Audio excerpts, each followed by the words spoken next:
New York mayoral candidate Zohran Mamdani has spewed venom against India once again. Speaking at a Gurdwara in the United States of America, Mamdani has said that the Indian government is targeting Sikhs. He has accused the BJP government of perpetuating violence against the Muslim community and the Sikh community.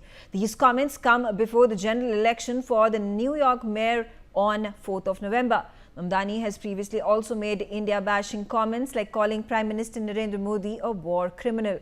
But this video in which he talks like a Khalistani has now gone viral. What happens in the case is that Zohran Mamdani becomes a mayor of New York, which has the largest Indian-American community residing in America. Let's start off our conversation. Joining me on the telecast is Andrew Latham. Andrew Latham is a professor of international relations. I also have with me Ambassador Basuti Mukherjee. I have Professor Madhav Nalapat and Poonam Nath, who is a Republican leader. I'm going to start my conversation with you, Ambassador Mukherjee, about this state of affairs and the likelihood, 94% chance that Zohran Mamdani is going to become the mayor of New York. What is the reason for his newfound fan following? It's very difficult to predict the outcome of elections in a democracy. But all I can say is, having lived in New York myself from 86 to 89 for the UN, that it's a multiracial, multi-ethnic city where I don't think ethnic bashing of this kind would go down well with the people of New York. However, you're saying that he has a 95% chance of winning, which means that his language with regard to accusing the Indian government of going after Muslims and Sikhs, and he's also made very, very offensive comments otherwise. It's not only surprising and hurtful. His mother, Meera Nair, was in college with me and is a very close friend of mine. And she is not at all, I cannot believe that Meera's son would turn out like this. But whatever it is, if New York decides to elect him as a mayor, they would have to take the consequences of having a mayor who does not speak either in the spirit of the American Constitution or of the spirit of New York, which is a great city and which is a great city for protecting the sentiments of all. So I really cannot understand how he has such a huge lead. But I hope sometimes, you know, mega all over the world in democracies, polls can be wrong. That if this one is right, then I agree with you, we have a real problem because we have very close ties with our diaspora. We have very close ties with the United States, and he has called our Prime Minister a war criminal. So how we deal with him, we have a huge Consul General in New York. We have the permanent mission of India to the UN, where I worked for 3 years. We have huge ties with people across New York City. So we would have to work out a strategy on how to deal with his extremely offensive language. Okay. And wonder whether is he doing it out of genuine sentiments, or is he appealing to a particular section of society in New York whom he thinks can deliver him victory. That is something which we would have to wait and see. I have met this young boy when he was 10 years old. I never thought that he would turn out to be the way he is. Mega. Andrew Latham is also on the show with me. He's joining me from America. Andrew, what's this phenomenon that Zohran Mamdani has become? The fact that he is the front runner to win the mayoral elections, the elections taking place on 4th of November, and then more importantly, the issues that he has raised, particularly with regards to Islamophobia. He's raised, concerns, had gone on a diatribe against Prime Minister of India, Narendra Modi. He has likened him to the Israeli Prime Minister, Benjamin Netanyahu, who has a very anti-Israel sentiment. Who is he appeasing during his campaigning? Well, I think, in a sense, it's less about him personally. I'm not inside his head. I don't know what motivates him, but it is about the changing nature of American politics, of which New York City's politics are a microcosm. However imperfect, this country for many, many, many decades now has been built on, in fact, going back to the founding, but in a realistic sense, has been built on this idea of civic identity. and civic nationalism on the national scale, that everybody can belong. It doesn't matter your religious background, your racial background, your ethnic background, where you migrate from on the planet. And I'm an immigrant to this country as well, so I like that. That is fracturing and fragmenting. That fabric is falling apart in some ways, and we've got to return to tribalism. And candidate Mamdani, I think, is an avatar, is a manifestation of that. He is going out of his way not to build an inclusive coalition, but to tap into the resentments of certain diasporic communities and certain ethnic and racial minorities, wrapping it up in a cloak of progressivism and socialism. But that's not really what's going on here. To be sure, by the way, Prime Minister Modi, anybody can critique him. Plenty of people in India criticize him for his politics and whatnot. But this goes beyond that. This goes to vilifying him as a kind of representative of Hinduism, tapping into a phenomenon, by the way, which has been around for a long time, but really has surfaced in recent years, and that's this Hinduphobia piece in the United States. This is the wealthiest diaspora. This is the most successful diaspora. This is the best integrated diaspora. This is a wonderful, the Hindu Indian diaspora. And to vilify it the way he does for narrow political gains, based on this very tribal notion of what American politics should look like, is to me the really terrifying piece of this story. Professor Nalapat, let's quickly get a response from you as well. How do you view the election results that will be announced sometime later this week? And what is the larger impact it may have if an individual who espouses these ideologies, these sentiments, which, as Andrew said, this is under the garb of being inclusive, he's basically targeting communities, targeting Hindus, he's spreading Hinduphobia. What larger impact could it have, not just within America but across the globe? Look, my worry is that it will have an impact on the New York Police Department, the NYPD. It's a very fine force, quite frankly, and it's a very, if I may say so, neutral force, and it acts very swiftly, especially against acts of terror. I mean, this is New York City is a magnet for terrorists across the world. We saw that in 9/11, and many attempts have been foiled. So the problem with Mamdani is, frankly, he is not appealing to any broad spectrum of people. He is appealing to a narrow spectrum in terms of religion, you may say so. I mean, he's definitely vituperatively against Hindus and against the Jewish people. He has expressed that on several occasions. But, he's very cleverly using economics to mask his politics. And his economics is in a city, in a country where there is much more want than before, where, for example, food stamps are now becoming, invalid. So some people are literally going to starve as a consequence of that, unless very quickly that these food stamps are replenished. They depend on that food for their survival. Now, this is they're scared of that. They're scared of what can happen. And Mamdani has fed them with impossible promises. Impossible because where is the money for all this? And frankly, once he becomes mayor, there'll be a fleeing of capital from New York, which has got some of the richest people in the world living there, including till lately Donald Trump.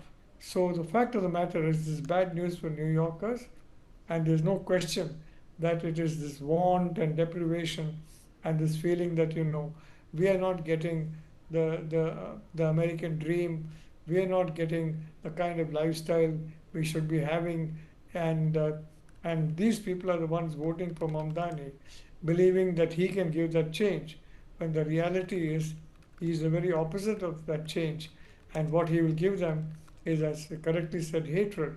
Now my worry is that certain community like the Jewish community, the Hindu American community, the Indian American community broadly, let's be honest, they may feel they're the targets of this kind of vituperation, and they'll be right, because Mamdani has been saying this kind of thing for quite some time.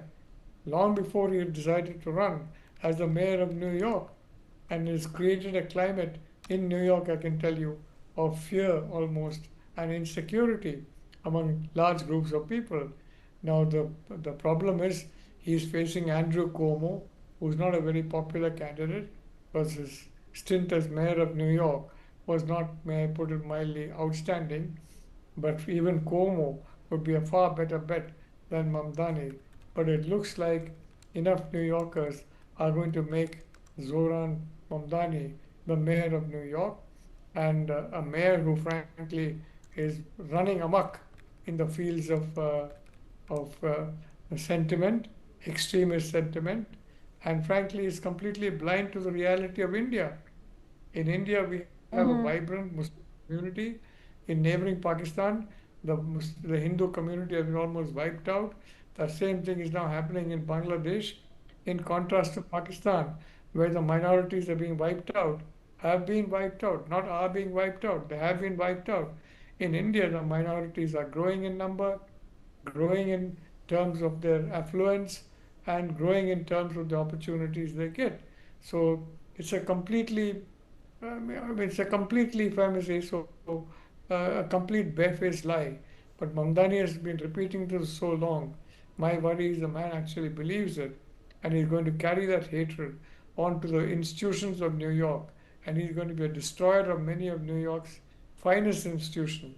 The NYPD is one example. There are other institutions, and I'm really worried about that, because New York is such a beautiful city, beautiful in terms of the attitude of people. My wife and I were there when 9/11 happened. We were not very far away in what is then called the Lexington Hotel, and New Yorkers rallied immediately after that terror attack. And of course, the FBI has been very active, CIA has been very active, security agencies have been very active in preventing it, and so have our agencies, fortunately. But the fact of the matter is, Zohran Mamdani, Mayor Mamdani, is going to be bad news for New York, and that means bad news for New Yorkers, including, I'm afraid, the very New Yorkers who have elected him who are going to elect him to power, as the odds seem stacked in his favor. And I think that would be a tragedy for the New York we all know and we all frankly love. Okay. Thank you. Okay. I also have with me Purnima Nath. She's a Republican leader. She's an Indian American. Purnima, what's happening on the ground in terms of the Republican leader who stands at a distant third when it comes to opinion polls? Curtis Sliwa does not seem to be in the running to become the new New York mayor. Popularity at this point of time is what Zohran Mamdani is banking on. It seems almost certain that he is going to become the New York mayor. So, what is the attraction towards Mamdani for the people of New York? And I would like to once again reinstate that there are a large number of Jewish community and the Hindu American community that resides in New York. Thank you so much for having me. I appreciate it. For Megha, you asked me about what's going on in New York. I don't know what's going on with the New Yorkers, but I can tell you something from our party. I'm disappointed in Republican Party as a Republican Party member, as a active member who's actually supporting conservatism, as a Hindu Indian American. But I'll have to tell you something. It's disappointing from a perspective of many angles. First of all, where is the Republican candidate? Did they actually put a Republican candidate against the Democrat Party in New York? No. The rhetoric that was coming from Mr. Trump was even aggravating. And what is he actually domestically and internationally doing? One of the anger from New Yorkers is not just the price of housing or price of inflation that is going on, and price is actually not going down, but the rhetoric from President Trump and Republican Party and the MAGA militant white supremacy, and they are using all of these together in order to push Sharia and Islamophobia. And this is not unique to just Zohran Mamdani. He hasn't been doing it just for now. Now he has been supported by Soros cult as well as the Linda Sarsour. You look at Engage, you look at Empower. You remember in 2020 election when Biden was supported by 1 million Muslim votes. Who supported it? There were 7 powerful Muslim organizations. You have Bangladeshis, you have Pakistanis, you have Indian Muslims. And speaking about Indian Muslims, they're actually working with the Christian community, Indian Christian convert community with USCRF to target India, to make it look like a country of particular concern. And I am concerned because President Trump is going to target India with that CPC label, because they have been trying to make sure India is labeled internationally as a Hindus are war criminals, Hindus are killing the minorities, especially the Muslims and Christians. This is the narrative that has gained popularity in America. And politicians after politicians are talking about it. So when I'm talking about Mamdani, this is not unique. The Christian white supremacists are doing the same thing. Let's talk about J.D. Vance. What did he say? Yesterday he spoke about he wishes his wife, Hindu wife, who doesn't have any intention to convert, he wishes she converts. First of all. Second of all, after the clarification also in the Twitter, you saw what's the spats going on, and he doesn't clarify that. He says that, oh, she hasn't converted yet, but that doesn't, you already let the cat out of the bag. This is concerning because Hinduphobia, this is what I have been talking about in your channel for quite some time right now, that nobody was taking seriously about this particular movement. This is not about just the Muslim Sharia or Christian supremacist, white supremacism. This is anti-Hindu agenda here in America. Let me give you some very quick statistics here. Do you know H1B has a cap of 65,000, the regular one? If you take the universities and the students, you are talking about 100,000 cap. If you add 35 years now from 1990s, the number comes, the H1B issuance is 3.3 million. You do the math. And today, the active H1B is 650,000 to 700,000.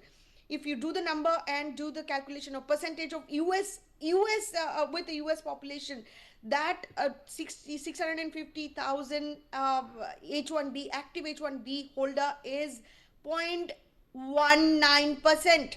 And if you take total issuance of 3.3 million H1B, you are talking about 2%.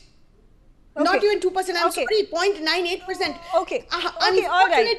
the Republican Party has gone after H1B, Hindus, Okay, so is this, Ambassador Mukherjee, is this what is happening? Is it the deliberate, forceful targeting of Hindus, whether it is about the Republican vote bank, or here on the other hand, when we talk about the Democrats and Mamdani leading the way? I think there is no doubt that the MAGA base has become Hinduphobic. There's no doubt about it. As far as J.D. Vance is concerned, what he said was unfortunate. He tried to step back a bit, but it is clear that he's preparing himself for a presidential campaign where he wants the MAGA base to vote for him, and he considers his Hindu wife to be a liability. That is unfortunate. That is his personal problem. He also described his Hindu wife as an agnostic, which I think is unfortunate because she's always described herself as a practicing Hindu.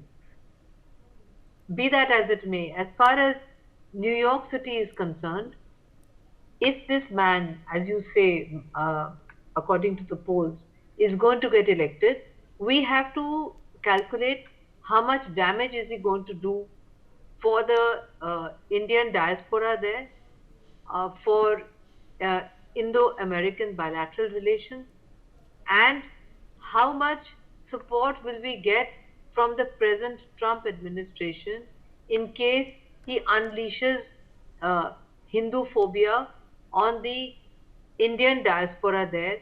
And I always dislike the Indian diaspora being referred to according to religion. because we are a secular country. For me, Indian diaspora includes Muslims, Hindus, Sikhs, etc. But unfortunately, MAGA and the recent trend is to talk about the Hindu diaspora out of the Indian diaspora as if they are a separate group to be targeted, and that other people in the Indian diaspora agree with Hindus being targeted. That is not true. We are a nation of 1.4 billion people. We live in peace and harmony. Our diaspora is being divided in this manner. It's divisive, Okay. racist politics. It does not reflect the reality.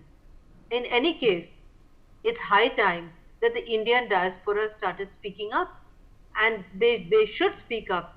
If they want to just keep quiet in order to protect their own positions, sooner or later they will find themselves in a more difficult position. They have to at some point speak up, especially those like Purnima ji who just spoke, those who are in the Republican Party. And let's not forget that the Indian diaspora contributed big time to Trump's re-election. There's no doubt about it. I have a lot of American Democrat friends who used to call me up and say, why are you guys supporting Trump? And I used to say, because I think he's good for us. That was before he got elected. I mean, famous last words as they say, Mega. So here we have to also calculate that when Trump's term, first the midterms are coming and then you have the elections, there are indications that the entire Indian diaspora is moving towards the Democrats because they are very disturbed at what is happening within the ranks of the Republican Party and at the way the MAGA has taken total control of the Republican Party, which earlier never used to have such extremist rhetoric ever. So we will have to wait out and see. These are democracies. We have to see what happens. But yes, it is a very disturbing moment in India-US relations. Okay. And also, I do want to understand from you, in terms of the policies that he has been advocating, wanting to bring them to fruition if he comes to power, talking about raising corporate tax, talking about hiking the tax for the wealthiest in New York, these have been issues that the corporate community in New York is not very comfortable with. Why do you think this has gained resonance amongst the people that Mamdani team is hoping are going to be voting for him, for all the issues, especially when it comes to the financial part of his ideology, are going to come to fruition if he comes to power? Again, corporate tax, wealth tax, and so on and so forth. Well, he has a lot going for him. He's very telegenic. He's well-spoken. I think he has a certain kind of intelligence that comes across. He appeals demographically to the young. He knows how to play this game in that he has picked his tribes and he is appealing to them. And he thinks in terms of coalitions, if he can bring those different communities together, that's enough to get him over the finish line. The other part of this, of course, the surprising part, is that he's getting no real resistance from wealthy New Yorkers, despite the fact that he has a very progressive / socialist agenda, which, as was pointed out earlier, is going to drive a lot of these people out of New York City. It's a completely unviable political agenda. When it comes to economics, when it comes to putting those progressive and socialist policies in place, it simply ain't going to work. But right now in New York City, you've got a number of things happening, one of which is people are feeling the pinch, even though it's not as bad as some would have them believe. Rents and mortgages and travel and crime and all those things are still issues, at least in people's collective imagination, if not actually on the ground. And so he's tapped into that as well. It needs to be said, too, that diaspora politics does manifest, and not just in New York City and America, but in Canada and places like that as well. The Khalistani movement is alive in those places in ways that it is alive in India, too, but not in quite the same way. So he's an astute and very capable politician who is going to win this election by a huge margin, and then it remains to be seen if he can deliver. I rather suspect that he'll deliver some of the low-hanging fruit, and the rest of it, he just won't be able to do it. And I doubt very much he'll be reelected. But having said that, New Yorkers have reelected people like him in the past. Professor Nalapat, so who are these people? Which is this vote bank that Mamdani is relying on?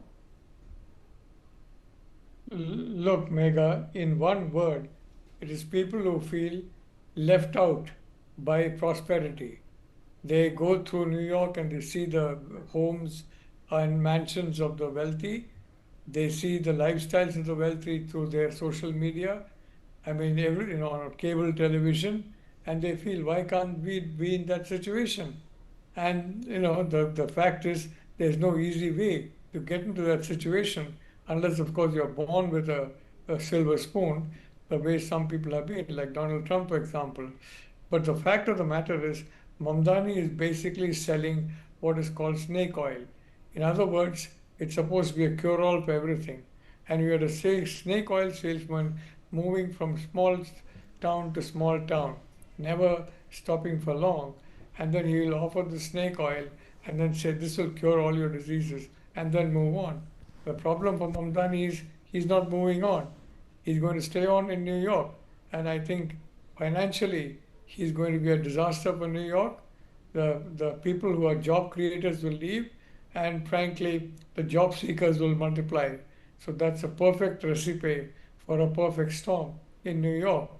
So I fear for the law and order problem in New York, despite the excellent record of the NYPD, having a mayor who's their boss, by the way, with these kind of extreme views. He may be likely to try and ensure that the NYPD gets depleted of its good officers, and extremists are recruited. One has to be very watchful about that, because that kind of an effect on the police in the presence in the streets can have a deadly effect on any city and shoot up the rates of crime, shoot up possibility of terror attacks. So I would be very watchful of what Mamdani is trying to do to institutions, beginning with the NYPD, the New York Police Department. Okay, all right.